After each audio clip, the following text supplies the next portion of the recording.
Teño algo importante que dicir agora que vimos de despedirnos para sempre. Quérote. Crávame as unllas, pero has de saber que tamén fun sinceiro as outras 1000 veces. Ela acúsame de non ter sentimentos, porque falo e falo ou non falo. Pois vais a comer todas as unllas, as súas altivas unllas escarlata. Pero ireime. Díxenllo e riuse indiferente. Pero ireime ou non irei. Chegarei a unha desas cidades non tan grandes como unha cidade onde se para o tren e xa non hai máis tren, con monxas que se sentan nun barril de cervexa na estación e miles de corvos que esperan con sorna al rei ou unha cámara de cine.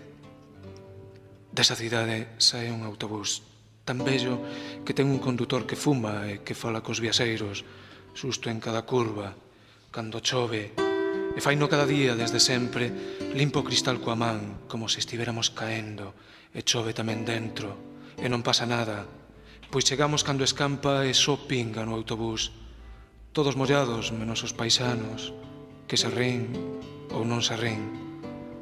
Estas xa non é cidade ni nada, pero hai un barco panza arriba e unha praia de area negra. E hai tamén unha cabina de teléfono. Escoitas? Estou nunha cabina.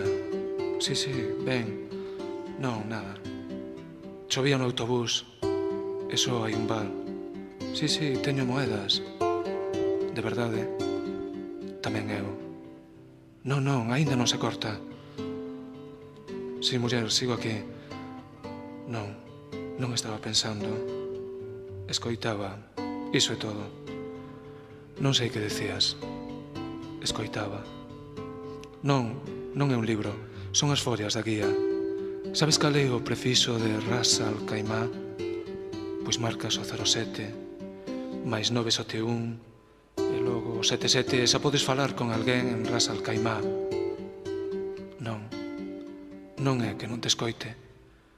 Escoito. Só quero escoitarte.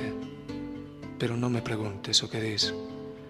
Non podo facer dúas cousas ao mesmo tempo. Entender e pensar en ti. Que fácil é falar con calquera lado. Non cortes, por favor. Se colgas, chamarei a Ras Al Khaimah ou a calquera lado. Mentras ti falas, non teño frío.